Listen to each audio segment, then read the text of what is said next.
It's build time, mother. Finally. See this thing right here? Now this is what I'm talking about. This is interesting. It's the AZZA Pyramid 806 Mini. You may have seen its bigger brother on Instagram and around the place, but this one right here, yep, this one here, this is ITX. Let's see what it's all about.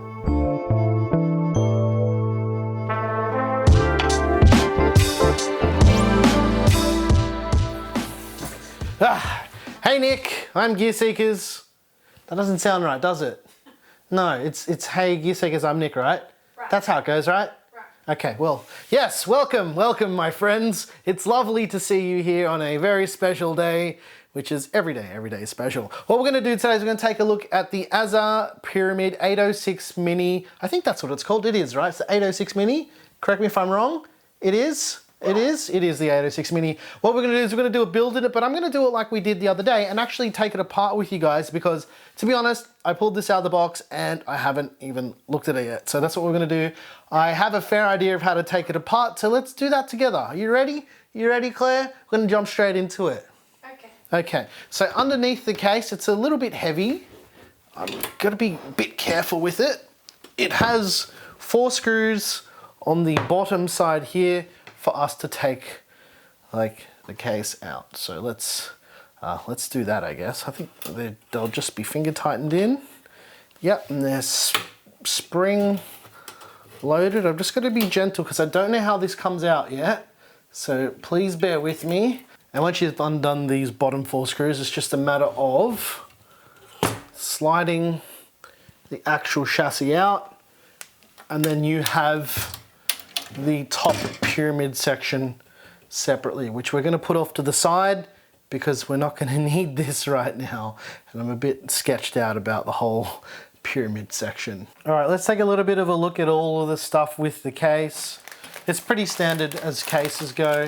It's got a bag full of all the accessories and stuff. This is kind of like an unboxing for a weird case because I know that people are going to ask questions, but all the stuff that comes in here doesn't really matter except for one thing. This is the thing that makes the most sense to include. Why is this so hard? Why? All right, here's the 20cm Ryzen cable, pretty standard. Everything else in the case box, whatever, who cares, right? You either use it or you don't, doesn't matter. This is the most important part of the case, especially if you don't have a Ryzen cable already. The Pyramid Mini does come with an included ARGB fan right up the top. Without the glass on the top, it's actually quite light. I think the total weight is just over 6 kilos for this case with the glass on. It only supports SFX power supplies, which mount in the bottom down here. 2-slot GPU, I think you can probably get away with a 2.5 slot. Not sure how the airflow is. This case is basically designed to be a showpiece. It's not the most practical case in the world, but the build quality is pretty fantastic. It is hardcore steel framed.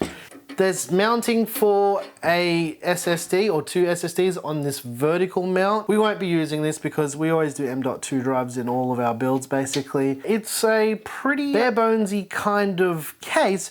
In fact, I would go as far as saying you could use this as a test bench for an ITX type of system if you didn't want to have the glass on top. There are like a few small drawbacks with this case straight off the bat. The first one is there's only one place to mount a fan, but I mean, it's a showcase kind of case, so it doesn't really matter too much.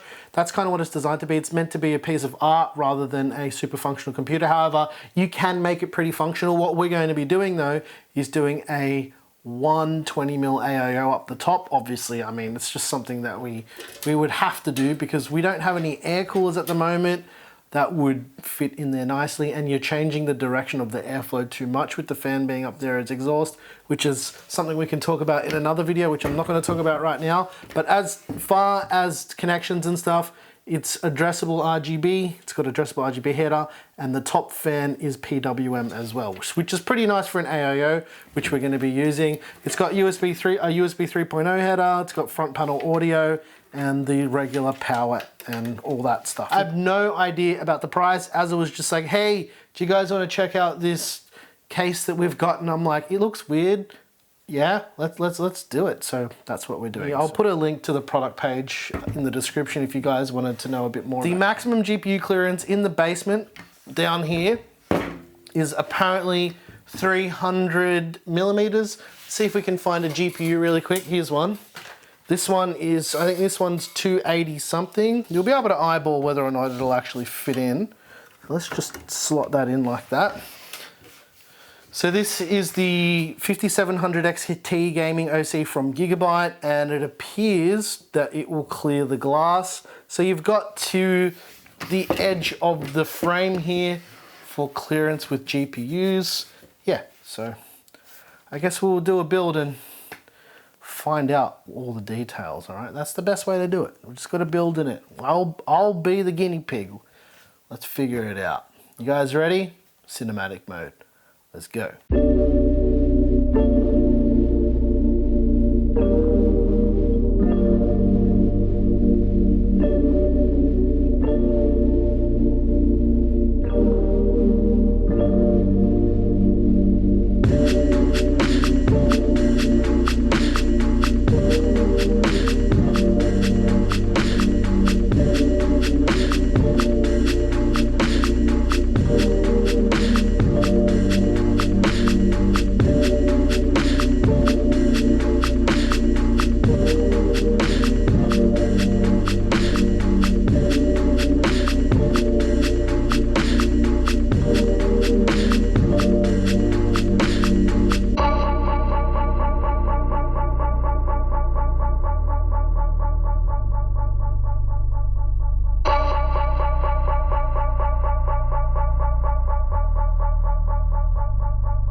All right, ladies and gents, it's your favorite part of the video. Time to visit our friends over at Corp, and we've got 4 panels to peel today. I don't know if we're going to peel all of them, but let's just make it easy. Let's just go. Let's visit them.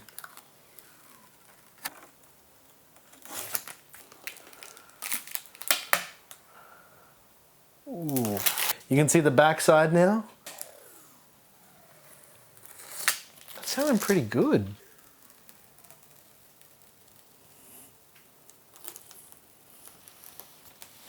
Ooh, that's sounding pretty spectacular. You know what time it is though, Claire? You know what time is it, like 9 PM or something? Yeah. That's actually B-roll time, so let's do that.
gents, I hope you enjoyed our build in the brand new AZZA Pyramid Mini 806.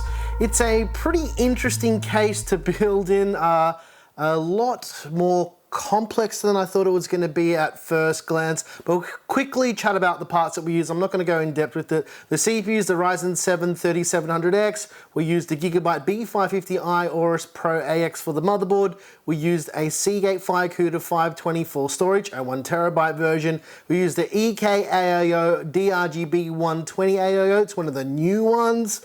The GPU, we used the Gigabyte 5700 XT Gaming OC, and I'll put the rest of the parts that we used in a PC part picker list down below in the description.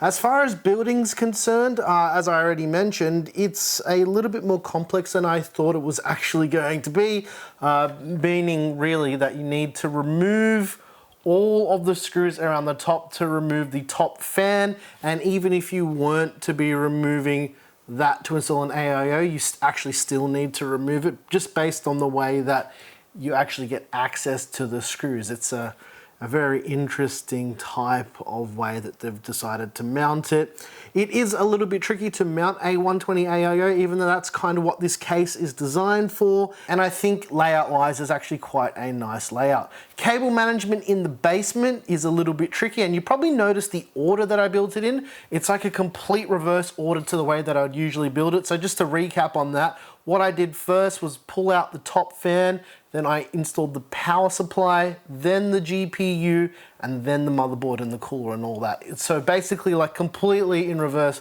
to the way you'd build a normal computer. And that's the thing with this case, if you're gonna use it, you really need to plan on that order. And if you're using an air cooler, it might be a little bit easier, but you do need to take the height into account. Although the airflow characteristics of an air cooler probably not really ideal for this case. I wouldn't personally recommend it.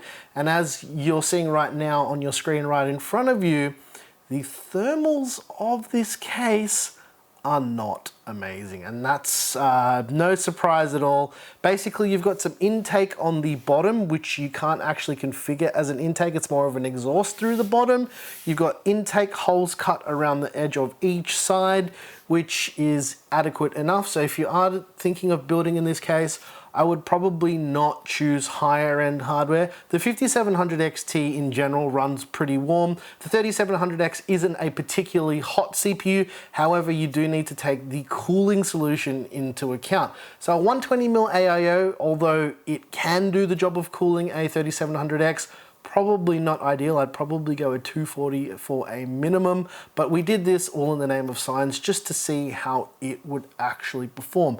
And the performance is fairly decent of this PC. I didn't do any 3D or gaming benchmarks for this build video because people are confused as to why we do them. Basically, the reason why we usually do them is because we've had questions over the last few years of people wanting to know how our builds compare to our test bench systems and the GPUs on our test bench systems. But because people were confused, I'm not going to do that anymore. I'm just going to do thermal testing with these cases from now on. Unless there's a big outcry for more of you guys to see it. Yeah, it also makes my job easier to produce these videos quite a bit faster. But yeah, overall, I think this is a pretty interesting case if you were to build something as a work of art to sit on your desk, and especially if it's more of a productivity PC that's not going to be for gaming or content creation.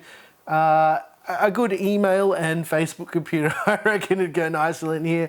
But yeah, it's I don't know the price of the case either, but I'm gonna say based on the quality of the materials that it's built from, it's gonna be relatively expensive, but don't quote me on that. I actually have no idea.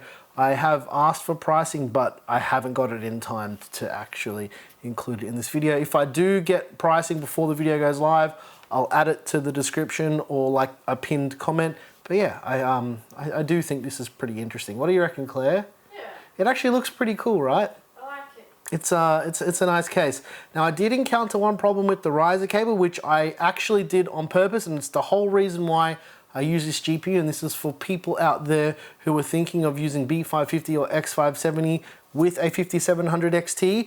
Your motherboard will default to PCIe Gen 4 and there will be no display. So you actually need to revert it back to PCIe Gen 3 for the GPU to detect with this riser cable. However, you can get other riser cables that can handle more bandwidth that won't have this problem. But yeah, just keep that in mind if you're wanting to use a 5700 XT and you're wondering why you're not getting any display. And I did test it with another 5700 XT and a 5600 XT, and it was the same deal with this riser cable. But the moment that I plugged in another GPU, like one that was just bus powered and switched in the BIOS, it ran no problem. So yeah. All good. I think we're done here, right? Yeah. That was a pretty nice build. I did enjoy it. It did take a little bit longer than I thought it was going to take, but overall, I don't hate it. And as you can probably hear now, fans ramping up. It's not a quiet fan, but it does look pretty cool. If you guys like the music you heard here, I make all the music. It's available over on our Patreon. I'll drop a link to that down below. It's actually in the description for every single video on the channel. Also, guys, if you liked the video, smash the like button. If you hated the video, you can hit that dislike button twice. You can get early access to videos like this one over on Floatplane, or hit the join button to support the channel. Once again, thank you so very much for watching. I'm your boy Nick with Gear Seekers. You peak, we seek. And yeah, this is a really interesting case. I didn't think I was actually going to like it when they sent it through, and they said that they were going to send it through, because it's not typically the type of case that interests me, but actually looking at it, it does look pretty cool. Like it's the photos I don't really think do it justice, because the glass is tinted.